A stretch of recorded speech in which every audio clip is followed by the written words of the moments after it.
Hey y'all, welcome back to my channel.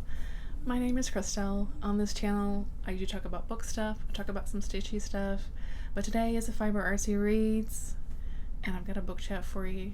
I just wanted to put some more thoughts out there on a book that I read recently that I talked about in my May wrap up part 2, and I just got some thoughts. I keep thinking about this book, so I just kind of want to make a little video about it and get these thoughts out there. So the book is Census by Jessie Ball. So what is this book is about? Well, to be honest, we don't know more than we know when reading this book.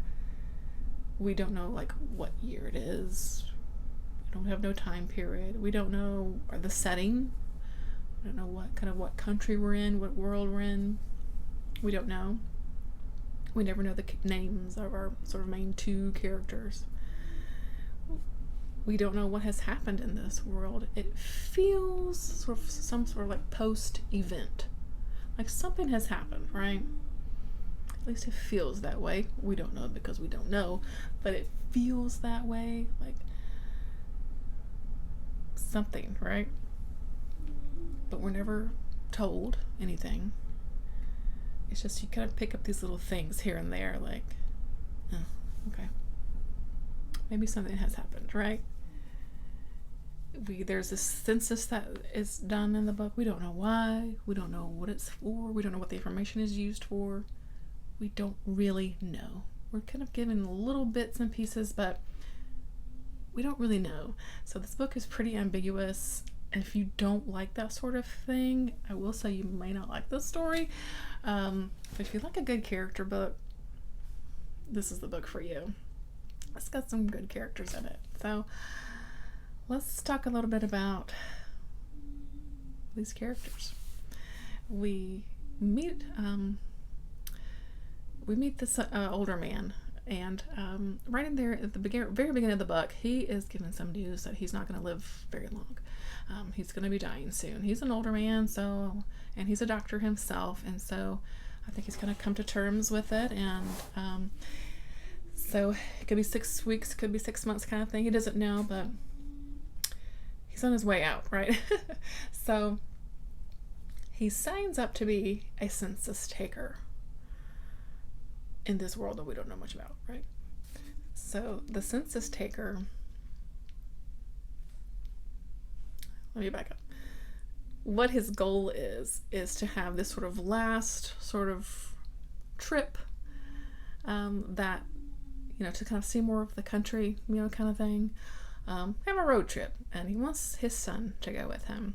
This was a trip that he and his wife had talked about a lot. His wife had passed away previously, so she's already passed away, and they had talked about this before, like going to see the world kind of thing, and never did because, you know, life happens, right? And so he says, you know, why don't I sign up to be a census taker? I can go see all of this country that I had always wanted to see, and I can take my son with me. How fun would that be? And so that's the plan, and that's what they do. Now the thing going into this is that his son, who is an adult, he's an adult son, he's not a young guy or anything, his son has Down syndrome. Why do we know that he has Down syndrome? Because of this really wonderful introduction by Jessie Ball, the author. Because in the book, from what I remember, it never comes out and says that this dude has Down syndrome, right? We just know that from the very beginning. The introduction that Jessie wrote, which I'll come back to in a bit. So basically, he sets out on a road trip with his son, and they're going to have a little last hurrah, but he's also, of course, thinking, you know, I'm going to be dying soon, and my wife is already gone. Who's gonna take in my son after this? His son is still someone that needs some assistance, needs some help. Who's gonna, you know, all these worries start going through his head. He does have a woman lined up to kind of take his son in once he dies, so I think he feels a bit more at peace with the decision to kind of take off, right? And so this is what the book is about. They go traveling. It's part road trip, and so they start. And this, I mentioned it in that wrap up, but this world. Again, we don't know what to say. So if we call it a country, I'll call it a country from now on. This country is set up.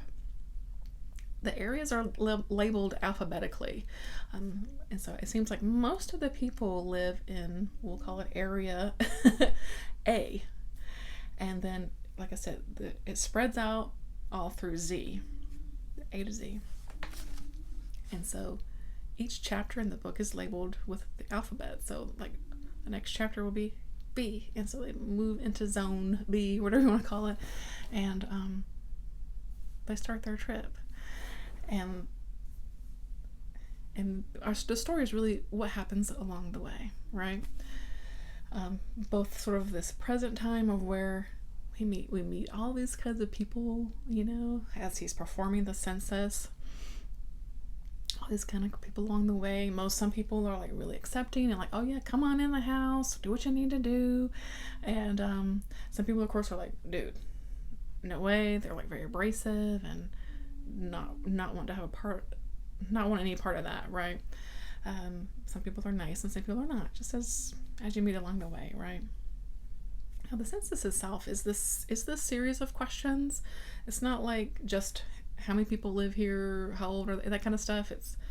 There's also some different kind of questions, and there's also something else that they do, which I won't say what it is, but there's also something else that they do to mark the census, which I think is what some people have a problem with. So, and that's why it gives me, like I said, that post some sort of event feel, because this probably wouldn't happen like in like the real world, right?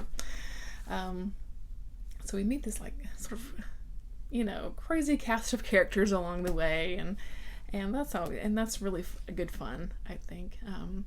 But we also, what is really, I think, so good is we also get some flashbacks, really, of this man reminiscing about his time with his wife, from when they first met, from when their son was first born, the things that they thought about when their son was born, because he was born with Down syndrome, he was born with a disability, and how that really it does change the trajectory of your life.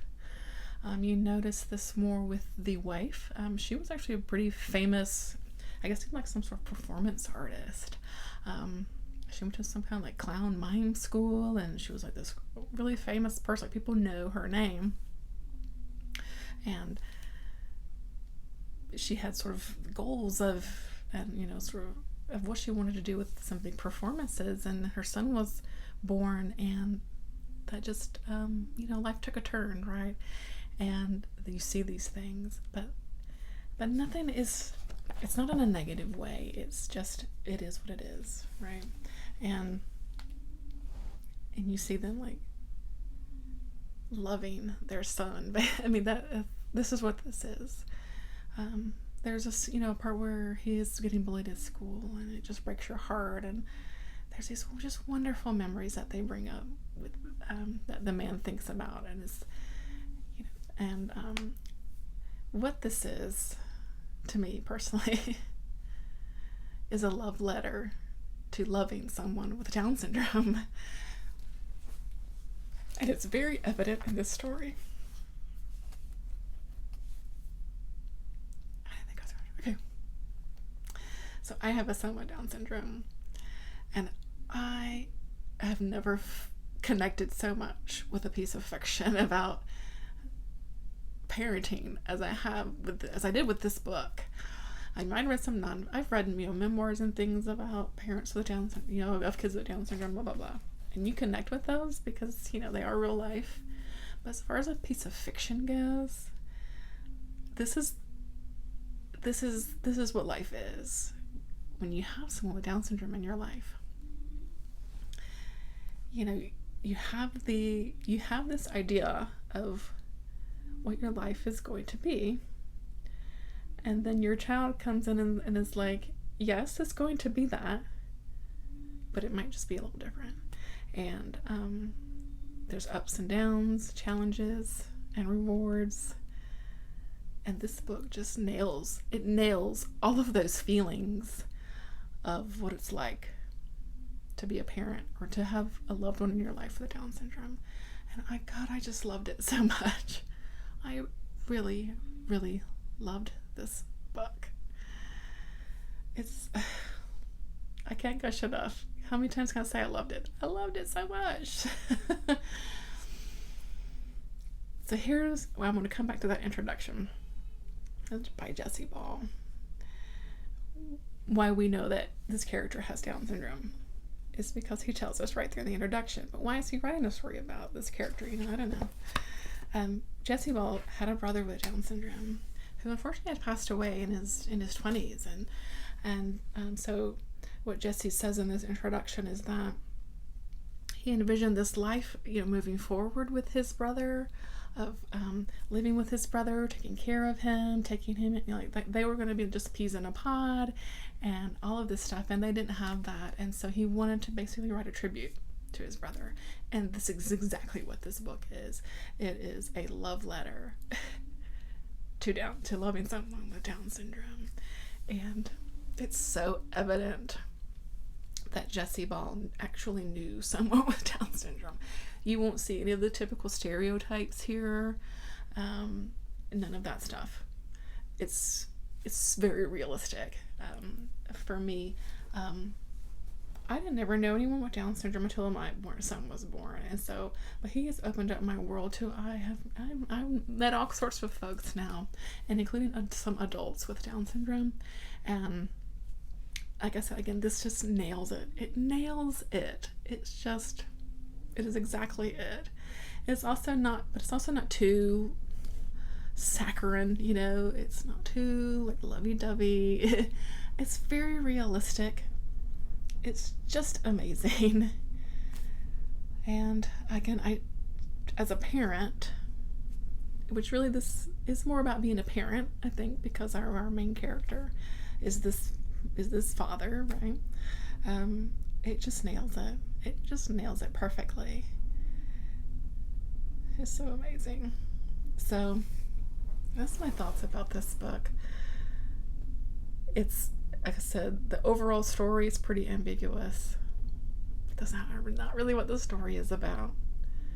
It's just about these two men having this sort of last hurrah, as it were, as one is transitioning out of the world, and it goes with all those worries and concerns that goes with that. But gosh, at the heart of it all is just a big old bunch of love and care, and it's just very evident in this book.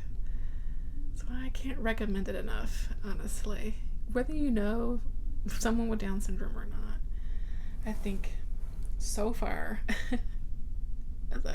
as I'm just starting out this sort of, sort of project for myself to read books that have characters with Down syndrome in them, I'm so glad that I started off with a good one. Because I know that I'll probably have some turds there as I go. I just know I will. So to start off with the good one, it gives me hope as I move forward that I'm gonna read some good books that has some really, really great characters with Down syndrome in them. And that's really what my plan is and my hope is. And starting this project, it's gonna take me forever to do it because there's actually quite a lot of books out there. You just you don't hear about them a lot because folks with disabilities are often overlooked. Blah blah blah. We all know this, right?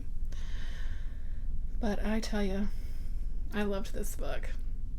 So if you're at all interested, definitely read it. Give it a go if you just want to see, I think, real authenticity in a character with Down syndrome. I think this is perfect. And you get a little bit of this ambiguity of this world too, like what in the world is going on? Because you don't ever really know. So that's fun. And be sure to stick to the end of the book. Jesse includes some photographs.